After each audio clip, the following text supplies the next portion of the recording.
So hey guys, welcome back to made easy. इस video में हम सॉल्व करने वाले हैं एग्जाम्पल नंबर 12, 13, 14 और 15। तो आइए स्टार्ट करते हैं एग्जाम्पल नंबर 12 से। तो एग्जाम्पल नंबर 12 है कि check whether 7√5, 7/√5, √2 + 21, π-2 are irrational number और नॉट। तो आपको ये जो नंबर दिए हुए हैं, 4 नंबर, इनको जो है आपको चेक करके बताना है कि ये इरेशनल नंबर है कि नहीं है। तो आइए स्टार्ट करते हैं, सॉल्यूशन देखते हैं इसका। तो सबसे पहले हम वैल्यूज़ देखते हैं कि √5, √2 और पाई की वैल्यूज़ क्या है। ठीक है, तभी फिर हम आगे देखते हैं कि ये जो है नंबर रैशनल है कि इरेशनल है कि क्या है ना।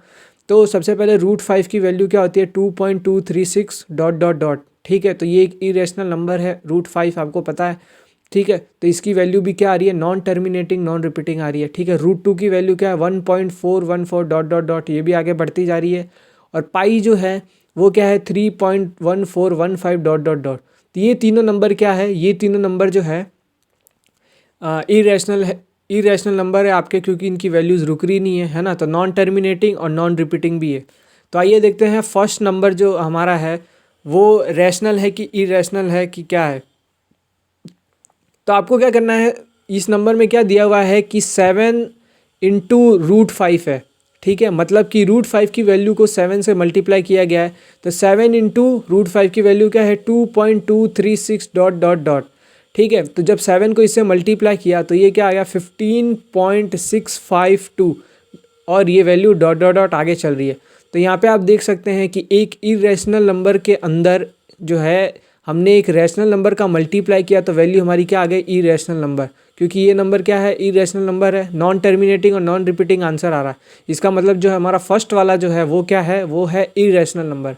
सेकंड वाला देखते हैं, हमको देखना है कि 7/√5, 7/√5 रैशनल है, इरेशनल है कि क्या है। ठीक है, तो 7/√5, √5 की वैल्यू को हम यहाँ डाल सकते हैं। अगर आप चाहते तो √5 की वैल्यू यहाँ डालते और उससे 7 को डिवाइड करते, लेकिन मैंने इसको थोड़ा इजी बनाने के लिए मैंने क्या किया, √5/√5 को थोड़ा मैंने √5/√5 को जो है मैंने इसमें मल्टीप्लाई कर दिया। इससे क्या हुआ कि नीचे जो है हमारे पास 5 बन गया और ऊपर 7 × √5 बन गया। ठीक है, इसी को बोलते हैं रैशनलाइजेशन। ठीक है, जो कि हम आगे फर्दर वीडियोज़ में आने वाले पढ़ेंगे। ठीक है, तो अब 7 × √5 की वैल्यू मैंने ऊपर कैलकुलेट कर ली थी। ठीक है, तो 15.652, तो 15.652 इसकी वैल्यू है और डिवाइड बाय 5 करना है। जब डिवाइड किया तो हमारे पास आंसर आया कि 3.1304 ... तो मतलब ये क्या है, non terminating non repeating number है। तो ये भी क्या है, non terminating non repeating decimal expansion है। तो ये भी क्या है, इरेशनल नंबर है। ठीक है, अब थर्ड नंबर देखते हैं कि जो थर्ड नंबर हमारा जो है वो क्या है, वो है √2 + 21। ठीक है, √2 के अंदर आपको 21 ऐड करना है। तो √2 की वैल्यू कितनी थी, 1.414 ...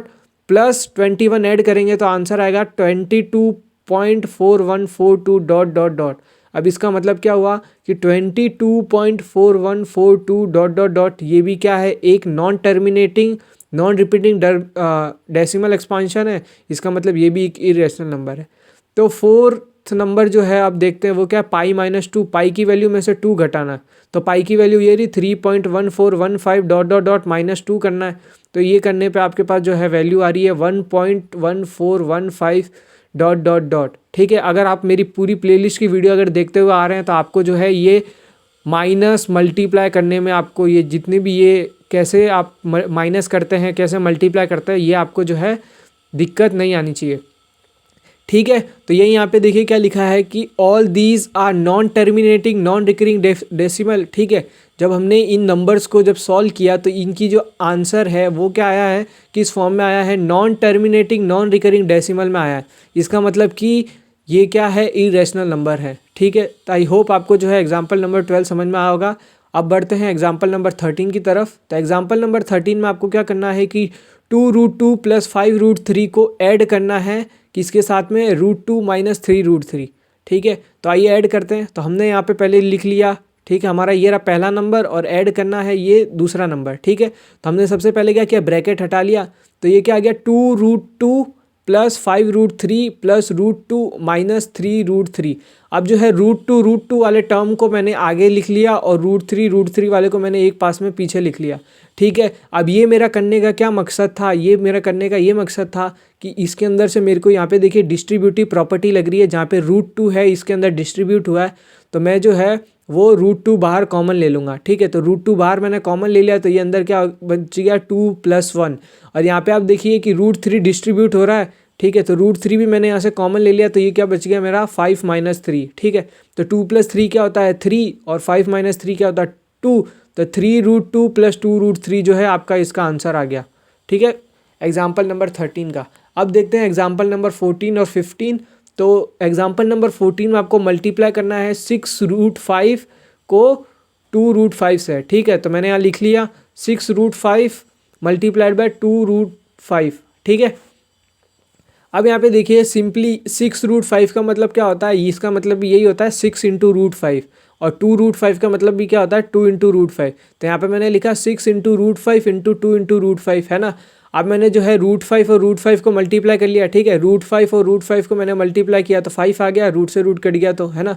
और 6 × 2 किया है ना, 6 × 2 किया तो 12 आ गया, 12 × 5 जो है हमारा 60 आंसर आ गया एग्जाम्पल नंबर 14 का। एग्जाम्पल नंबर 15 देखते हैं।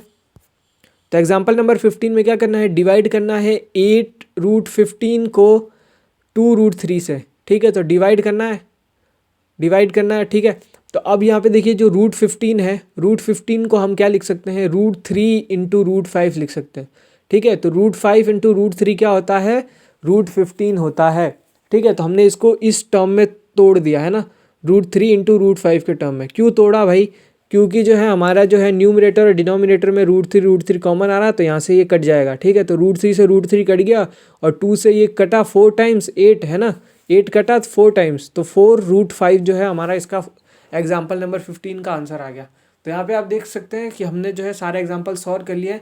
अब इसी पे बेस्ड है ना कुछ ऑब्जर्वेशन हम देखेंगे, है ना। हमने क्या ऑब्जर्व किया इन एग्जाम्पल्स को सॉल्व करते टाइम, तो हमने ये ऑब्जर्व किया सबसे पहला कि सम और difference of a rational number and a irrational number is always irrational. ठीक है, तो आप जितना भी सम और या फिर माइनस कर ले एक इरेशनल नंबर और एक इरेशनल नंबर को, तो उसका आंसर हमेशा जो है इरेशनल नंबर आता है। आइए देखते हैं कैसे।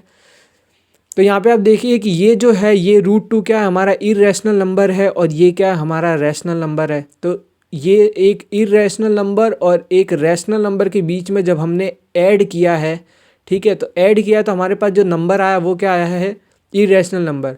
और यहाँ पे देखिए कि एक इरेशनल में से, है ना, हमने एक रैशनल नंबर जो है सब्ट्रैक्ट किया है, माइनस किया है, तो हमारा जो आंसर है वो भी क्या आया है, इरेशनल नंबर। तो फर्स्ट जो हमारा ऑब्जर्वेशन है वो आपको क्लियर हो गया होगा कि सम और जो डिफरेंस होता है रैशनल नंबर और इरेशनल नंबर का, वो हमेशा क्या आता है, इरेशनल नंबर आता है। अब ऑब्जर्वेशन नंबर 2 है कि द प्रोडक्ट और quotient of non zero rational number with an irrational number is always irrational number. ठीक है, प्रोडक्ट या तो डिवाइड, ठीक है, या तो प्रोडक्ट करिए डिवाइड करिए जो है नॉन ज़ीरो रैशनल नंबर से इरेशनल नंबर का, तो हमेशा हमारे पास क्या आता है, वो आता है इरेशनल नंबर। जैसे यहाँ पे आप देख सकते हैं कि यहाँ पे देखिए ये रैशनल नंबर है, ये एक इरेशनल नंबर है, डिवाइड किया, ठीक है, तो हमारे पास जो आंसर है वो इरेशनल नंबर आ रहा है। ठीक है, और जो है यहाँ पे देखिए मल्टीप्लाई किया 7 × √5, तो 7 रैशनल है और ये जो है √5 जो है इरेशनल नंबर है, तो आंसर भी हमारा क्या आ रहा है, इरेशनल नंबर। लेकिन यहाँ पे देखिए एक चीज़ लिखी हुई है कि हमारे पास शर्त ये होना चाहिए कि जो हमारा रैशनल नंबर है वो नॉन जीरो रैशनल नंबर होना चाहिए।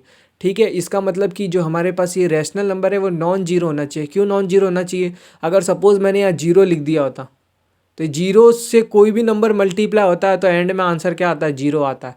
तो अगर आपने नॉन जीरो रैशनल नंबर नहीं लिया, तो आपका जो आंसर है वो क्या आ जाएगा, रैशनल नंबर आ जाएगा।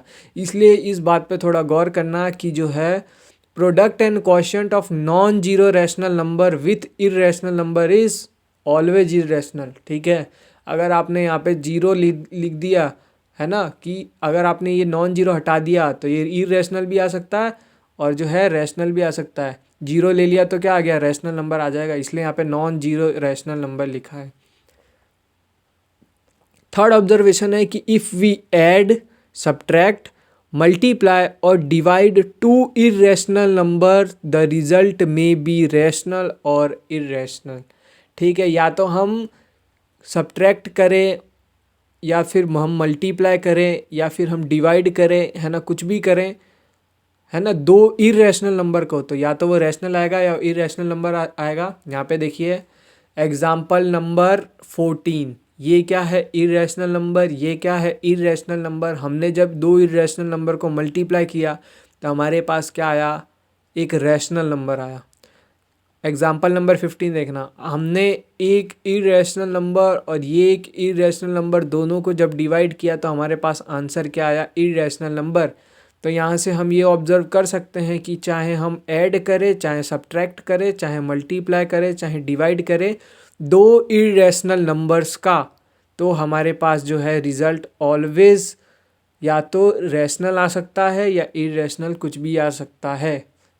ठीक है, तो ये था हमारा एग्ज़ाम्पल नंबर 12 से लेकर एग्ज़ाम्पल नंबर 15 तक और उस पर बेस्ड कुछ ये ऑब्जर्वेशन।